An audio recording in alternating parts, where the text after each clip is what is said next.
총 누적 확진자 수는 22,657명입니다. 현재는 2,742명이 격리 치료 중이십니다. 오늘 기준으로 위중증 환자는 160명이고 어제는 5분이 안타깝게 사망하셨습니다. 삼가 고인의 명복을 빌고 유족께는 심심한 위로의 말씀을 드립니다. 국내 주요 발생 사례에 대해서 설명을 드리겠습니다. 8.15 서울 도심 집회와 관련해서 조사 중인 19명이 추가로 확진되어 현재까지 누적 확진자는 604명입니다. 세부 내용을 말씀을 드리면 대구 북구에서 일어났던 동충하초 설명회와 관련해서 추가적인 전파가 확인이 되었습니다. 충남의 천안 그린리프에서 4명, 그리고 천안의 에어젠큐에서 9명, 그리고 충북 지역에서는 진천의 본정 요양원 관련해서 3명, 확진자가 16명이 역학적인 연관성이 확인이 돼서 현재까지 이와 관련된 누적 확진자 수는 58명입니다.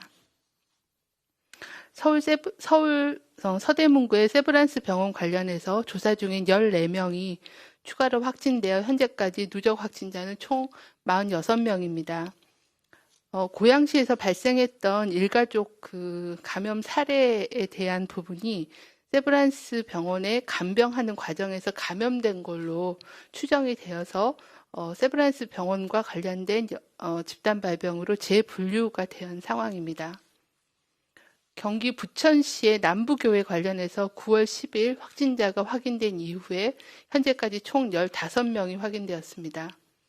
경기 광명시의 기아자동차 관련해서 9월 16일 날 첫 확진자가 발생한 이후에 접촉자 조사를 통해서 현재까지는 11명이 확인되었습니다.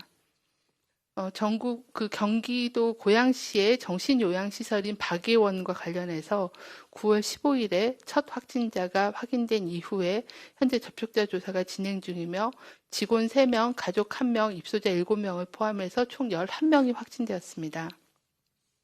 경기 성남시의 장애인 복지시설 서호 주간센터 관련해서 현재까지 접촉자 조사 중에 8명이 추가로 확진되어 총 9명이 확인된 상황입니다. 충남 보령의 해양과학고 관련해서 9월 16일 첫 확진자 발생 후에 접촉자 조사를 통해 4명이 확인되었고 현재까지는 총 5명이 확인된 상황입니다.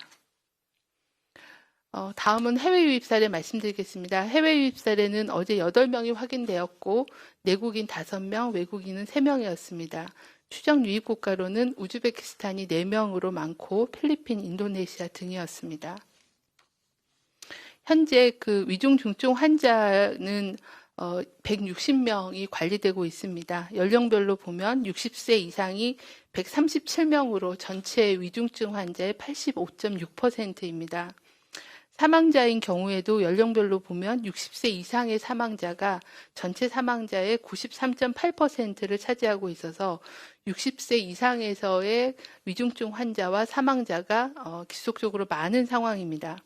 이렇게 확진 시에 중증으로 이어질 가능성이 높은 고위험군인 60세 이상의 고령층들이 많이 이용하는 사회복지시설, 의료기관의 종사자 및 시설 관리자께서는 이런 고위험군이 감염에 노출되지 않게끔 주의사항을 반드시 지켜주실 것을 요청을 드립니다. 특히 최근에는 요양보호사나 아니면은 의료기관의 종사자를 통해서 시설 내의 전파가 확인되는 사례들이 보고가 되고 있습니다. 이러한 시설의 종사자들께서는 감염 위험이 높은 다중이용 시설의 방문을 자제해 주시고 여행이나 모임 등의 사람 간의 접촉도 최소화해 주시길 바라고 발열이나 기침, 의심 증상 등이 있을 경우에는 즉시 업무를 배제하고 검사를 받아주시길 바랍니다. 또한 근무할 시에는 반드시 마스크 착용, 손 씻기 등의 개인 감염 위생 수칙을 철저히 준수해 주실 것을 거듭 당부드립니다. 또한 시설 관리자께서도 외부인의 출입 등을 통제해 주시길 바랍니다. 특히 최근에 의료기관에서도 문병으로 오시는 분들이 많다라는 그런 얘기를 들었습니다. 코로나19의 유행이 진행되는 상황에서는 문병이라는 형태로 병원을 방문하시지 말고 다른 비대면을 통해서 소통해 주실 것을 당부를 드립니다.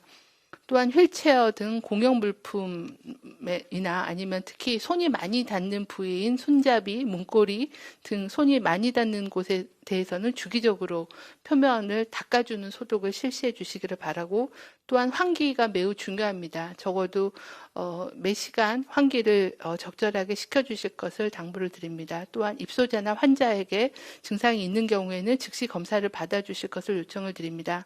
또한 이런 유증상자뿐만이 아니라 최근에 지역 감염이 증가하면서 신규 입소자 또는 신규 입원 환자에 대해서 검사에 대한 비용을 건강보험에서 지원을 하고 있습니다. 의료기관인 경우에는 다음 주 월요일부터 시행이 되기 때문에 병원에 입원하는 환자들에 대해서는 진단검사를 증상과 상관없이 시행해서 병원 내에 전파가 확산되는 것을 차단하는 게 필요하겠습니다. 또한 8월 달 그 학예 휴가하고 방학을 거치면서 여러 가지 다양한 그 여행 관련된 집단 발생 또는 지인 또는 가족 간의 모임을 통한 집단 발생이 다수 보고가 되고 있습니다. 역학조사 결과 8월 이후에 모임 여행 관련된 집단 발생은 총 13건이었고 14개 시도에서 총 311명이 확인이 되었습니다. 모임이나 여행을 직접 참석해서 감염된 경우가 149명이고 이로 인한 추가 전파가 162명이 보고되고 있는 상황입니다. 굉장히 다양한 형태의 모임이고 아무래도 그 장시간 같은 동행을 하면서 노출이 되고 또 식사나 다른 활동을 통해서 마스크를 철저하게 쓸 수 없는 상황들을 많이 공유하기 때문에 한 분이라도 감염자가 있으면은 대부분 감염되는 그런 양상을 보여주고 있습니다.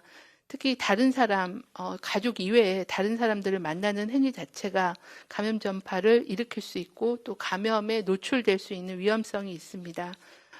코로나19 유행이 지속되고 있는 상황에서는 불효불급한 외출, 모임, 여행은 연기하거나 취소해 주시고 또한 음식점이나 카페에서의 마스크 착용 또는 이용 시간을 최소화해 주시기를 바랍니다. 특히 2주 뒤로 다가오는 추석 연휴 기간 동안에는 대규모 인구 이동에 따른 감염 확산이 우려되므로 코로나19 감염 예방을 위해서는 이번 추석에는 고향이나 친지 방문을 자제해 주시고 모임이나 여행 등도 연기하거나 취소하고 자제해 주실 것을 요청을 드립니다.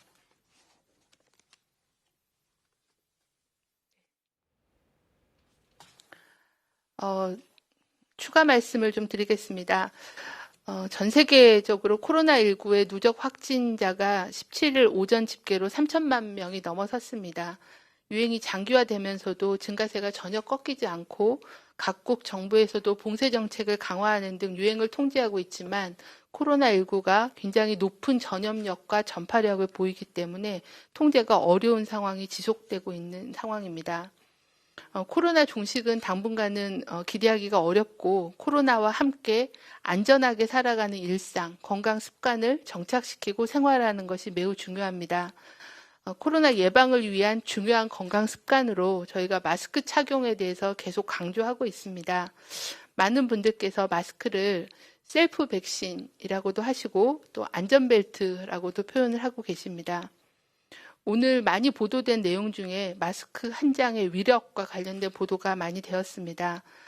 최근 대구에서 진행됐던 그 지하 공간에서 아주 밀폐된 공간에서 동충하초 판매 사업 설명회에서 참석한 27명 중에서 한 명이 이제 감염이 되지 않으셨고 이 한 분은 마스크를 제대로 착용하셨고 또 다과 시간에도 벗지 않는 등 마스크를 제대로 착용하셨다는 거와 또 본인이 감염이 안 됨으로 인해서 가족들이 감염되는 것을 막을 수 있었다라는 것을 강조하는 그런 인터뷰를 들은 바가 있습니다. 그만큼 마스크라는 게 현재 그 백신이나 치료제가 없는 상황에서 본인의 감염을 예방하고 또 본인이 혹시라도 감염됐을 때 남에게 전파시켜주는 것을 차단하는 셀프 백신이고 안전벨트라는 말씀을 다시 한번 강조드립니다. 현재 사회적 거리두기 2단계 조치가 취해지고 있는 상황입니다. 아직은 확진자 수가 오늘도 일부 증가해서 100명 이상의 환자가 계속 보고되고 있고 새로운 집단 발생이 보고가 되고 있습니다. 아직까지는 우리 사회가 안전하지 않다라는 그런 신호라는 점을 깊이 인식하고 가족을 지킨다는 그런 마음으로 생활 방역에 경각심을 가져주시길 바랍니다. 특히 식당이나 카페, 술집에서는 마스크 착용이 가장 어려운 그런 상황입니다. 마스크를 벗어야 하는 상황은 피해 주시는 게 가장 좋고 산밀 환경에 있더라도 올바르게 또 철저하게 마스크를 착용하는 것이 중요합니다.